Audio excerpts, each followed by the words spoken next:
Hello friends, आज के इस क्लास में आप बिहार सचिवालय के लिए volume second practice set number 7 एडुटेरिया का आप देखने वाले हो। इससे पहले आपको सेट नंबर 1 to 6 का क्लास दिया जा चुका है। साथ ही साथ बिहार सचिवालय के लिए और भी काफ़ी सारा प्रैक्टिस सेट अवेलेबल है। आप प्लेलिस्ट में आकर चेक कर लीजिएगा। टेलीग्राम पे लिंक आपको दिया ही जा चुका है, वहाँ से आप अच्छे से क्लास को आप देख सकते हैं। बैकग्राउंड साउंड में जो आपको सुनाई वगैरह दे रहा होगा उसे इग्नोर करते हुए क्लास को ध्यान से देखिएगा, समझिएगा। क्वेश्चन नंबर फर्स्ट में पूछा है कि पृथ्वी पर दिन रात छोटा बड़ा होता है किस कारण से। तो देखिए, आपको पता है ना, पृथ्वी की वार्षिक गति और पृथ्वी की दैनिक गति, यह आपका तो होना ही है। देखिए, पृथ्वी की वार्षिक गति और अक्षीय झुकाव के कारण से ही ना पृथ्वी पर दिन और रात छोटा बड़ा होता है। और पता है आपको कि पृथ्वी अपने अक्ष पर घूर्णन करने के कारण क्या करता है, मतलब इसी की वजह से दिन रात होना होता है। ठीक है, तो ऑप्शन नंबर आप यहाँ पे क्या करिएगा, डी टिक कर दीजिएगा। नंबर सेकेंड है कि मेंटल पृथ्वी के कुल आयतन का लगभग कितना प्रतिशत भाग घिरे हुए है। तो ऑप्शन नंबर आपका हो जाएगा यहाँ पे सी सही जवाब, 83% बिल्कुल सही है।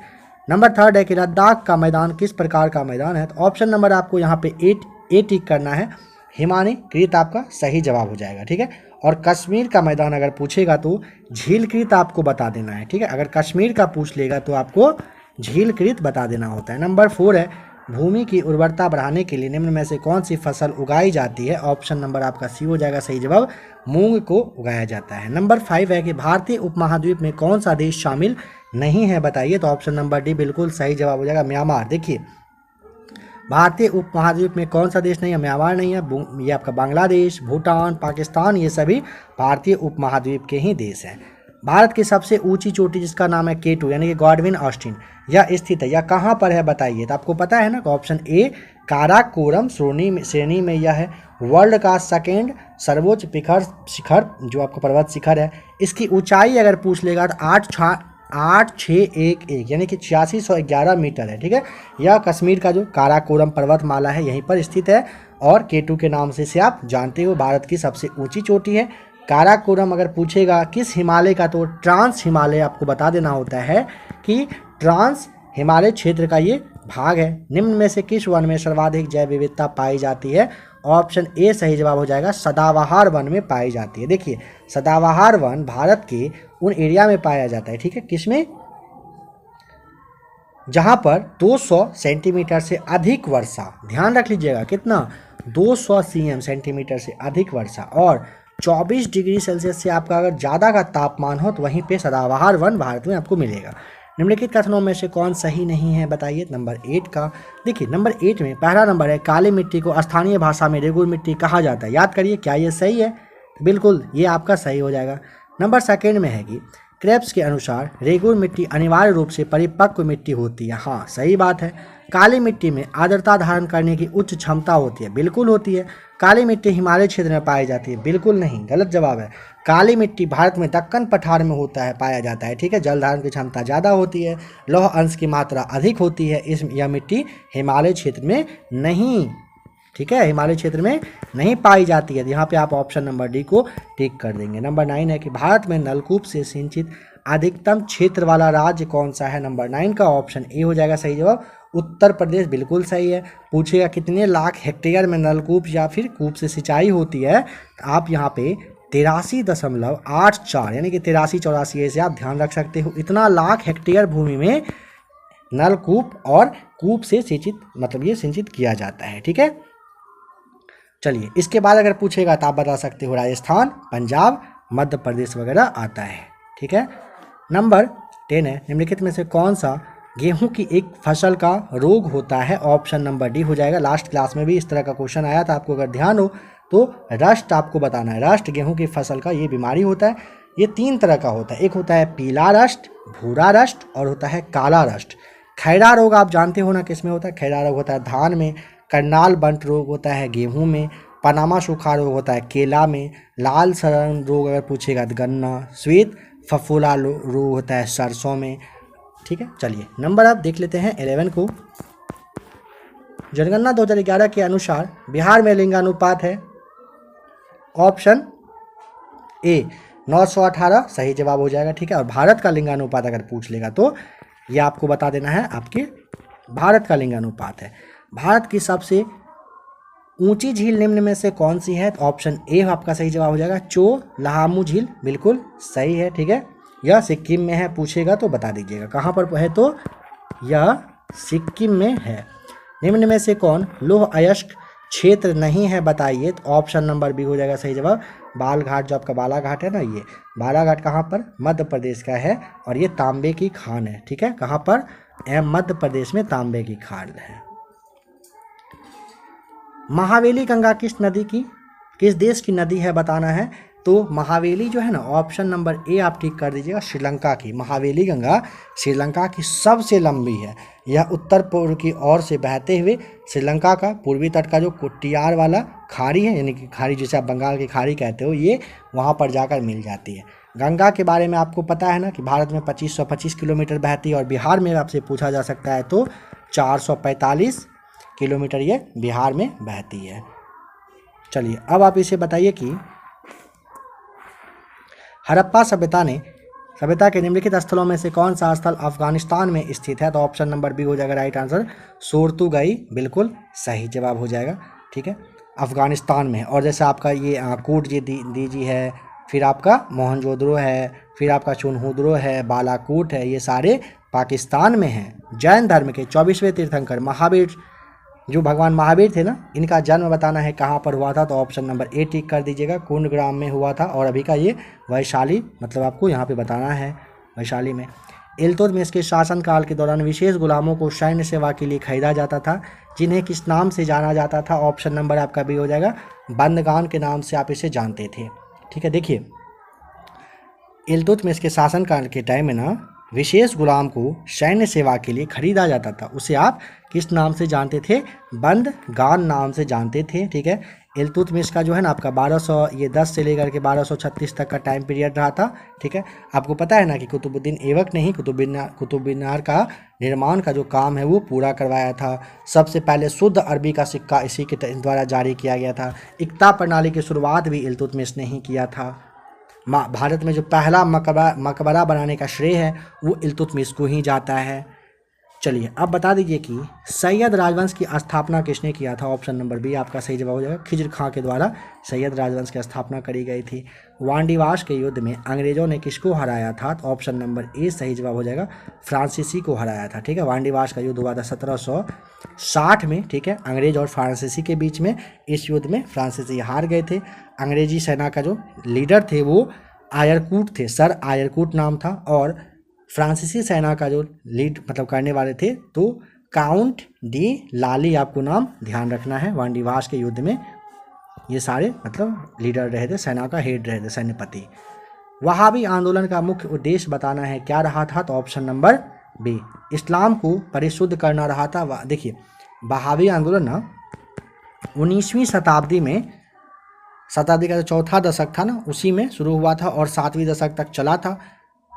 यहाँ पे नंबर 21 में बताना है कि महात्मा गांधी ने किनको दीनबंधु की उपाधि दी थी। तो यहाँ पे आप समझ लीजिए, सबसे पहले दीनबंधु की उपाधि दी गई थी महात्मा गांधी के द्वारा, CF एंड्रूज को दिया गया था। ठीक है,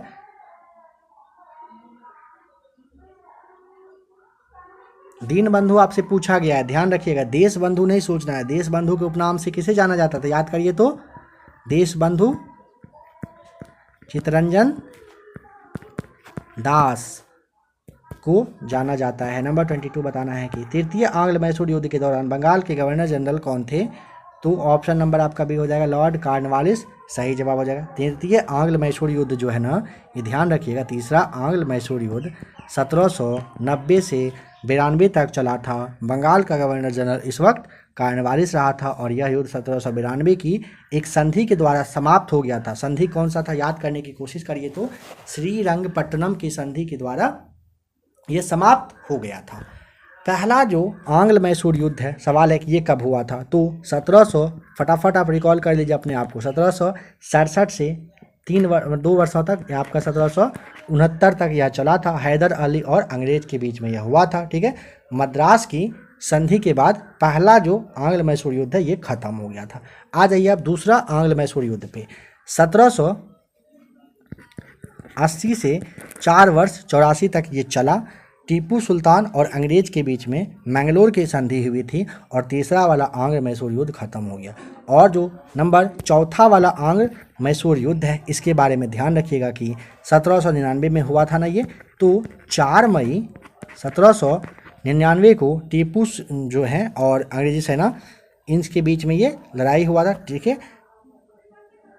और टीपू सुल्तान की इसी में क्या हो गई थी, मृत्यु हो गई थी। किस वायसराय ने भारत में वर्नाकुलर प्रेस एक्ट लागू किया था? तो option number D, Lord Lytton के द्वारा वर्नाकुलर प्रेस एक्ट 1800 मतलब 78 में हुआ था, ठीक है। 1878 में लागू किया गया था। इसको आप इस अधिनियम को एक और नाम से जाना जाता है, मुंह बंद करने वाला अधिनियम भी इसे कहा जाता है। ब्रिटिश हाउस ऑफ कॉमन्स के सदस्य बनने वाले प्रथम भारतीय कौन थे? तो ऑप्शन नंबर ए, दादा भाई नौरोजी सही जवाब हो जाएगा। ऊंचाई मापने का यंत्र का नाम बताइए। ऑप्शन नंबर आपका सी हो जाएगा। अल्टीमीटर के द्वारा ऊंचाई मापा जाता है। उच्च ताप मापने का यंत्र अगर पूछेगा पायरोमीटर होता है, ठीक है। आर्द्रता मापने के लिए आप इसका हाइग्रोमीटर का यूज करते हो। चलिए अब बताइए, चंद्रमा पर वायुमंडल नहीं होने का क्या कारण होता है? तो ऑप्शन नंबर आप यहाँ पे टिक कर देंगे, डी सही जवाब।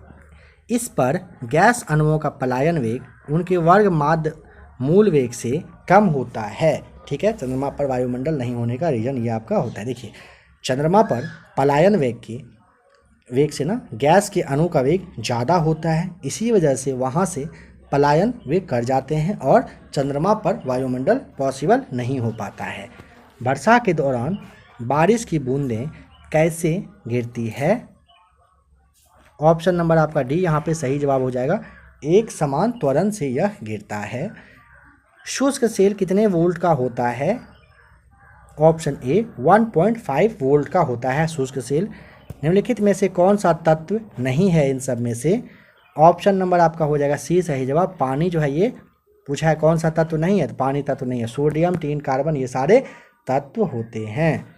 बताइए कि एक्वारेजिया किसका मिश्रण होता है? ऑप्शन नंबर सी, HCl और HNO3 का यह मिश्रण होता है।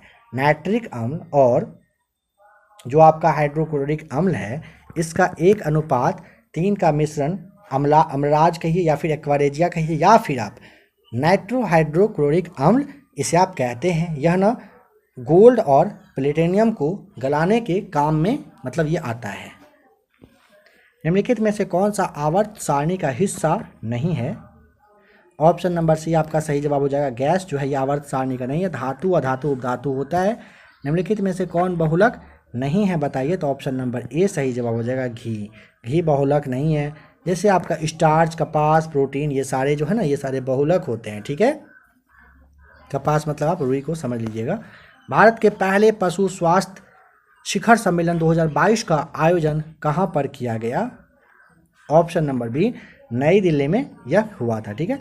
केंद्रीय मत्स्य पालन, पशुपालन और डेयरी मंत्री श्री पुरुषोत्तम रूपाला जो थे उन्होंने दिल्ली में भारत के प्रथम पशु स्वास्थ्य शिखर सम्मेलन 2022 का उद्घाटन इन्होंने किया था। 34 में बताना है कि दिल्ली के दौरे का माफ़ कीजिएगा, दिल के दौरे का कारण होता है, क्या होता है? तो दिल के दौरे का रीजन हो जाएगा ऑप्शन नंबर सी, हृदय तक रक्त की आपूर्ति की कमी, मतलब हृदय तक ब्लड का नहीं पहुंचने की वजह से क्या होता है, जो आपका हार्ट अटैक आता है। निम्नलिखित में से कौन हृदय के दाहिने भाग से वे ऑक्सीकृत रक्त को फेफड़े में ले जाती है? ऑप्शन नंबर सी, फुफ्फुस धमनी आपका सही जवाब हो जाएगा। पेयजल में नाइट्रेट की मात्रा अधिक होने से कौन सा रोग होता है?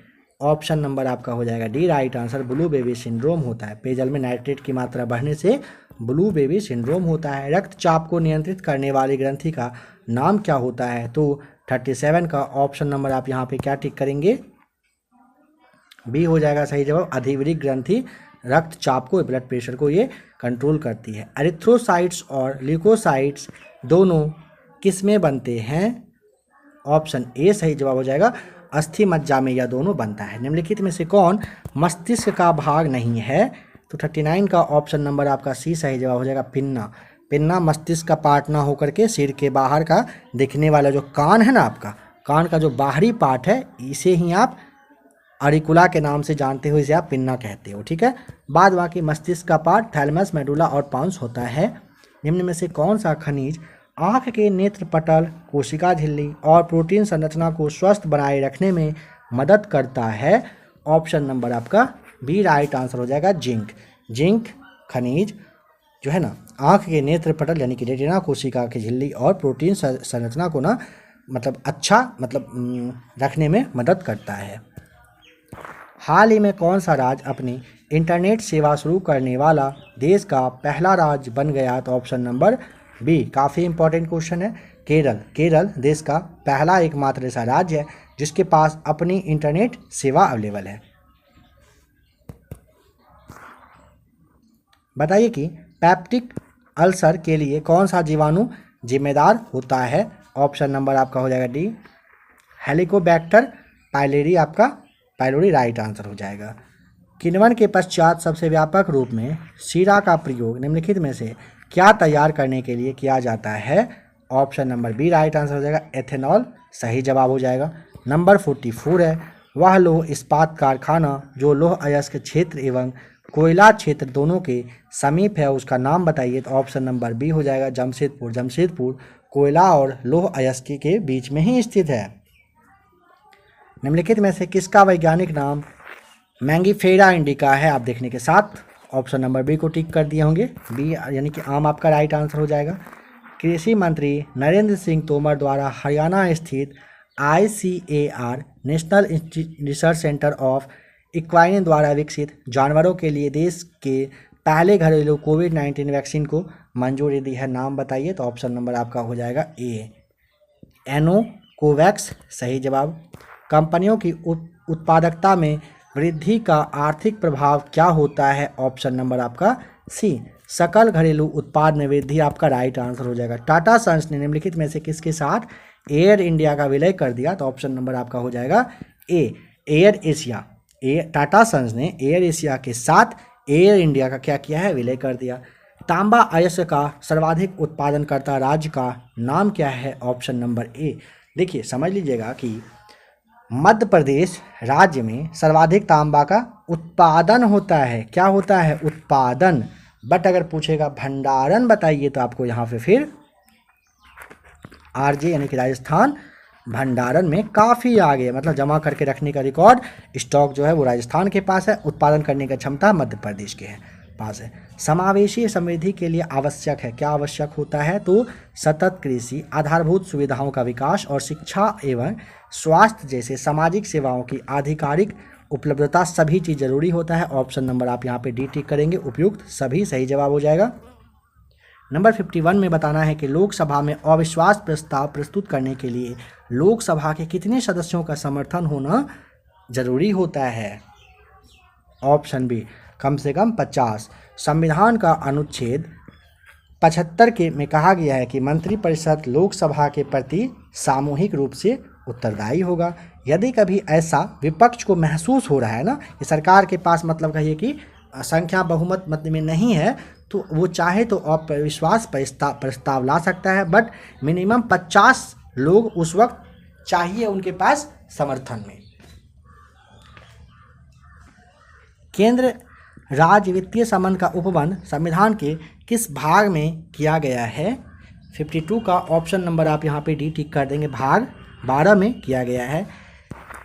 24वें ग्रीष्मकालीन बाधिर ओलंपिक जो है आपका 2021 का आयोजन किस देश में किया गया? Option number D right answer, Brazil में किया गया है, ठीक है। भारत का संविधान किस अनुच्छेद के द्वारा चुनाव आयोग को संसद और राज्य विधानसभाओं के चुनावों का पर्यवेक्षण करने की शक्ति देता है? तो ऑप्शन नंबर आपका हो जाएगा डी, अनुच्छेद 324 के तहत चुनाव आयोग को संसद और राज्य विधानसभा के चुनाव का पर्यवेक्षण करने की शक्ति देता है। भारत में सबसे पहला आम चुनाव और संविधान में पहला संशोधन हुआ था, कब हुआ था? ऑप्शन नंबर सी हो जाएगा, वर्ष 1951 में हुआ था। हाल ही में आयोजित 12वीं सीनियर पुरुष राष्ट्रीय हॉकी चैंपियनशिप किसने जीती है? तो ऑप्शन आपका यहाँ पे बी हो जाएगा सही जवाब, हरियाणा ने, ठीक है। चलिए नेक्स्ट क्वेश्चन है, निम्नलिखित संविधान सभा की समितियों और उनके अध्यक्ष में कौन यहाँ पे मैच नहीं कर रहा है, जरा सा बता दीजिए। तो आप चाहें तो क्लास को आराम से रोक लीजिएगा, ठीक है। देखिए, अल्पसंख्यक उप समिति SC मुखर्जी, मूल अधिकार उप समिति JB कृपलानी और राष्ट्रीय ध्वज के लिए तदर्थ समिति जो है ये राजेंद्र प्रसाद, ये सारे अध्यक्ष रहे थे। बट प्रांतीय संविधान समिति का यहाँ पे जो जवाहरलाल नेहरू है ये गलत हो जाएगा। प्रांतीय संविधान समिति के वल्लभ भाई पटेल रहे थे, ठीक है। यहाँ बस पटेल लिखा जा रहा है, समझिए। इसके अध्यक्ष पटेल साहब, ये आपके सरदार वल्लभ भाई पटेल रहे थे। डॉक्टर अंबेडकर ने संविधान के किस अनुच्छेद को संविधान की आत्मा कहा है? तो ऑप्शन ए आप जानते ही हो, अनुच्छेद 32 को। स्थानीय स्वशासन के संबंध में निम्नलिखित कथनों में से कौन सा एक सही है? तो ऑप्शन नंबर आपका यहाँ पे, चाहे तो क्लास को रोक लीजिएगा, नंबर जो सी है ना आपका, स्थानीय प्रशासन को अपना प्राधिकार संविधान से प्राप्त होता है, यह आपका क्या हो जाएगा? ये बिल्कुल सही है। नंबर 60 है कि प्रथम पिछड़ा वर्ग आयोग का गठन किसकी अध्यक्षता में किया गया था? ऑप्शन नंबर आपका यहाँ पे सी, काका साहेब कालेकर, राइट आंसर हो जाएगा। देखिए, संविधान, भारतीय संविधान का जो अनुच्छेद आपका 340 है ना, 340 का पालन करते हुए पहला पिछड़ा वर्ग जो मतलब पिछड़ा वर्ग आयोग का जो गठन है ना, ये वर्ष 1953 में 29 जनवरी के डेट को किया गया था, ठीक है। 29 जनवरी 1953 को ये किया गया था। कालेकर की अध्यक्षता में राष्ट्रपति के आदेश से ही यह हुआ था। फिर देखिए, प्रथम पिछड़ा वर्ग आयोग 1955 कहिए या फिर कालेकर आयोग के रूप में, दोनों के रूप में आप इसे जानते हो। निम्नलिखित में से बताना है कि कौन संयुक्त राष्ट्र की सुरक्षा परिषद का अस्थायी सदस्य नहीं है? तो ऑप्शन देखिए, फ्रांस है, चीन है, ग्रेट ब्रिटेन है ना, बट जर्मनी नहीं है, आप जानते हो। 5 अस्थायी और 10 अस्थायी सदस्य जो होते हैं, वो 10 अस्थायी सदस्य 2 वर्षों के लिए, और जो 5 अस्थायी सदस्य हैं वो आजीवन रहते हैं। एवरेस्ट शिखर पर चढ़ने वाली दूसरी भारतीय महिला का नाम बताइए? तो ऑप्शन ए आपको बताना है, संतोष यादव। एवरेस्ट पर 2 बार पर जो मतलब ये चढ़ाई कर चुकी हैं। कहाँ की हैं ये? तो आपको पहले भी बताया जा चुका है, हरियाणा की रहने वाली हैं, ठीक है। और ये आपको पता है ना कि बछेंद्री पाल जो है प्रथम भारतीय महिला हैं, जो कि वर्ष 1984 में 1984 में ही यह कहाँ पर, एवरेस्ट पर चढ़ाई कर चुकी हैं। और 2 बार के बारे में पूछेगा तो संतोष यादव आपको बता देना होता है। निम्न में से कौन सा विश्व का सबसे बड़ा क्रिकेट स्टेडियम है? पहले तो था कुछ और, अब है नरेंद्र मोदी स्टेडियम। पहले कौन सा था? मेलबर्न क्रिकेट ग्राउंड था, अब आपका हो गया है नरेंद्र मोदी स्टेडियम, जो कि कहाँ पर है? तो अहमदाबाद में है। भारतीय वन रिपोर्ट 2021 के अनुसार वनावरण के क्षेत्रफल की दृष्टि से बिहार के निम्नलिखित जिलों का सही अवरोही क्रम आपको चुन के बता देना है, कौन सा है? तो चाहे तो क्लास को रोकिए, नहीं तो अपना आप आंसर यहाँ पे देखिए, मिलाइए। ऑप्शन सी, कैमूर, फिर पश्चिमी चंपारण, फिर रोहतास, फिर आपका हो जाएगा जमुई, सही जवाब, ठीक है। कैमूर में 1051 वर्ग किलोमीटर एरिया में फैला हुआ है, ठीक है। कैमूर में 1051 में फैला हुआ है। पश्चिमी चंपारण में आपका जो है 903 वर्ग किलोमीटर में है। रोहतास में 669 यानी कि 669 किलोमीटर में फैला हुआ है। और जमुई में 661, आराम से इसे आप नोट कर लेंगे, चाहे तो स्क्रीनशॉट वगैरह लीजिए या नहीं तो नोट्स आप तैयार कर लीजिएगा। भारत ने किस देश के साथ पंचशील संधि पर हस्ताक्षर किया था? ऑप्शन नंबर आपका हो जाएगा सी, सही जवाब। भारत ने चीन के साथ 1954 में 29 अप्रैल को 1954 ईस्वी को चीन के साथ पंचशील संधि पर साइन किया था, ठीक है। चलिए अब आ जाते हैं नंबर 66 पे। बताना है कि युद्ध काल में सर्वोच्च जो वीरता पुरस्कार है वो कौन सा दिया जाता है? तो आप जानते हो ना, ऑप्शन नंबर डी, परमवीर चक्र हो जाएगा, ठीक है। और इसकी शुरुआत है 1950 से, 26 जनवरी से शुरुआत इसकी करी गई है। वह कौन सी पुस्तकें या फिर पत्रिकाएं हैं? देखिए, बुक और पत्रिका से सवाल आ ही रहा है, जो अरविंद घोष के द्वारा लिखी गई है। अरविंद घोष काफ़ी फेमस व्यक्ति हैं। सावित्री, युगांतर और लाइफ डिवाइन, ये सभी लिखा गया। ऑप्शन नंबर डी सही जवाब हो जाएगा। आपको लूसेंट ऑब्जेक्टिव का क्लास दिया जा चुका है बहुत ही जल्द, और भी काफ़ी सारा क्लास आएगा, आप चाहें तो उसे भी देख लीजिएगा। अंतर्राष्ट्रीय फिल्म पुरस्कार अकादमी पुरस्कार जो 2022 है, इसके संबंध में कौन सा कथन है जो यहाँ पे सही दिया हुआ है? देखिए, सर्वश्रेष्ठ अभिनेता का विक्की कौशल को सरदार उधम के लिए, सर्वश्रेष्ठ अभिनेत्री के लिए कृति सेनन को मिमी के लिए, सर्वश्रेष्ठ निर्देशक के लिए विष्णुवर्धन यानी कि शेरशाह के लिए, और सर्वश्रेष्ठ फिल्म रहा है शेरशाह। सभी कथन सही है, तो ऑप्शन नंबर आप यहाँ पे डी टिक कर देंगे। नंबर 69 है कि प्रागैतिहासिक काल के निम्नलिखित में से किस शहर में कपास उगाया जाता है, नहीं उगाया जाता था बताना है। तो देखिए ऑप्शन आप यहाँ पे डी टिक कर देंगे, मेहरगढ़। देखिए मेहरगढ़ जो कि बलूचिस्तान में है, ये कि लगभग 6500 ईसा पूर्व का है। यहाँ पर सिंधु घाटी सभ्यता के शुरुआती जो विस्तार हुआ था उनमें से यह एक है। नवपाषाण काल में कपास का पहला प्रमाण पूछेगा, मेहरगढ़ से मिला है। फसल उत्पादन का सबसे पहला प्रमाण मेहरगढ़ से पूछेगा, क्या? तो जौ और गेहूं की खेती के रूप में यहीं से आपको मिला है। सौरभ चौधरी किस खेल से संबंधित खिलाड़ी हैं? खेल से सवाल आप देख पा रहे हो, आ ही रहा है। तो ऑप्शन नंबर ए निशानेबाज हैं कौन? सौरभ चौधरी, ध्यान रखना है। भाला फेंक के लिए आपको पता है संबंधित खिलाड़ी कौन है? तो भाला फेंक के लिए नीरज चोपड़ा, ठीक है। और कुश्ती के लिए आप जानते हो ना, कुश्ती के लिए कौन है? तो बजरंग पुनिया और विनेश फोगाट नाम आपको ध्यान रख लेना है। तो फ्रेंड्स आशा करता हूँ कि क्लास आपको आज का भी अच्छा लगा होगा। बिहार सचिवालय के लिए काफ़ी सारा प्रैक्टिस शीट है, पीडीएफ के लिए आप टेलीग्राम ग्रुप को ज्वाइन कर लीजिए। टेलीग्राम का लिंक नीचे है डिस्क्रिप्शन में, चाहे तो टेलीग्राम पे ABC एकेडमी लिख कर सर्च करिएगा, आपके सामने ग्रुप आ जाएगा, उसे आप ज़रूर ज्वाइन कर लीजिएगा। बिहार सचिवालय के लिए बहुत ही जल्द काफ़ी सारा प्रैक्टिस शीट वगैरह आपके लिए और काफ़ी सारा जो इम्पोर्टेंट क्लास हो सकता है वो अभी आना बाकी है। मिलते हैं बहुत ही जल्द इसी सेट का नेक्स्ट वाले पार्ट के साथ।